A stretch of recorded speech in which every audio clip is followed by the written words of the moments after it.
संविधान सभा में इस पर खूब बहस हुई थी। यह हमारे संविधान का अनुच्छेद 1 है और उसमें लिखा हुआ है, India that is Bharat shall be A union of states. बड़ी इंटरेस्टिंग बात है कि उस समय डिबेट थी कि भारत का नाम भारत रखे या इंडिया रखे। कुछ लोगों ने आर्यव्रत भी कहा, आर्यव्रत कहा, कुछ ने हिंदुस्तान कहा, सब नाम चले। अंत में सहमति बनी कि नहीं, भारत और इंडिया ही ठीक है।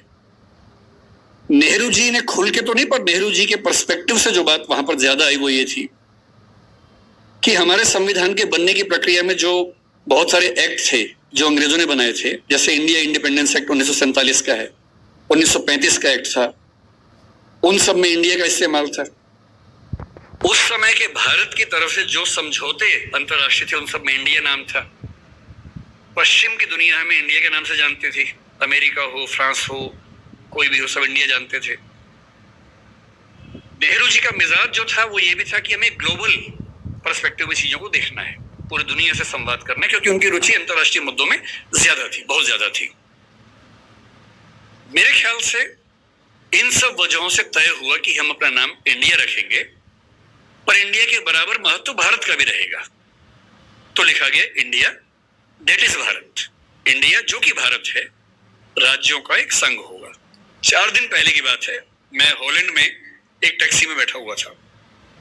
इंटरेस्टिंग बात सोच के देखिए, टैक्सी का ड्राइवर मोरक्को का रहने वाला था। उसको जैसे ही पता लगा मैं भारत से हूं, उसने मुझसे यही सवाल पूछा।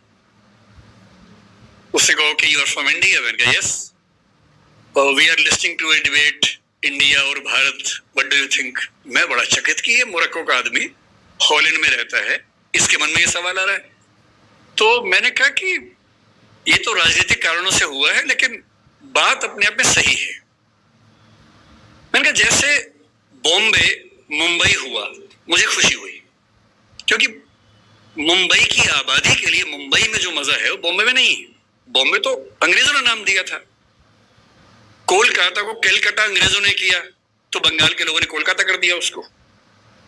दिल्ली को दिल्ली के लोगों ने दिल्ली कर दिया, दिल्ली बना के रखा हुआ है, DILLI, ये होना चाहिए। कहे कि दिल्ली भाई, हम क्यों दिल्ली बोलेंगे दिल्ली को? ये सारे तर्क अगर सही है, अगर बर्मा का नाम म्यांमार होना सही है क्योंकि उनकी जनता की आवाज तो म्यांमार में है, बर्मा में नहीं है। श्रीलंका और सीलोन की डिबेट में वो अपने को सीलोन ना मानना चाहिए, श्रीलंका मानना चाहे, क्योंकि उनकी भाषा श्रीलंका बोलती है। तो मेरे मन में सवाल बड़ा साफ आता है कि भारत इंडिया क्यों होना चाहिए। मैं फिर स्पष्ट कर दूं, मैं सरकार के पक्ष में नहीं बोल रहा हूं, मुझे उनसे रत्ती भर मतलब नहीं, मैं एक विचार की बात कर रहा हूं।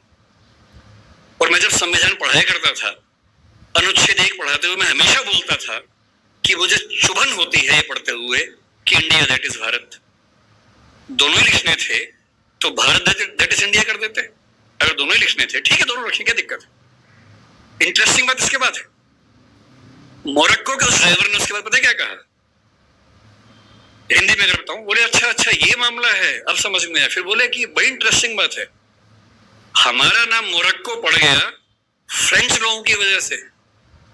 मोरक्को के लोग मोरक्को को मगरिब बोलते हैं। और जब मैं सऊदी अरबिया गया, सऊदी अरब के लोगों ने मुझसे पूछा कहां से आए हो, मैंने कहा मोरक्को। उन्होंने इस भाव से देखा कि मैं पागल हूं। बोले नहीं, मगरिब से आए हो। अगर मगरिब की आबादी खुद को मगरिब कह के खुश है, तो उसे फ्रेंच लोगों की वजह से मोरक्को क्यों कहा जाए? इंडिया शब्द वेस्ट ने दिया और बुरे भाव से दिया। उनकी नजर में इंडियन होने का मतलब है बहुत पिछड़ा हुआ होना, रेड इंडियंस, वेस्ट इंडियंस। तो आज ये क्यों हुआ?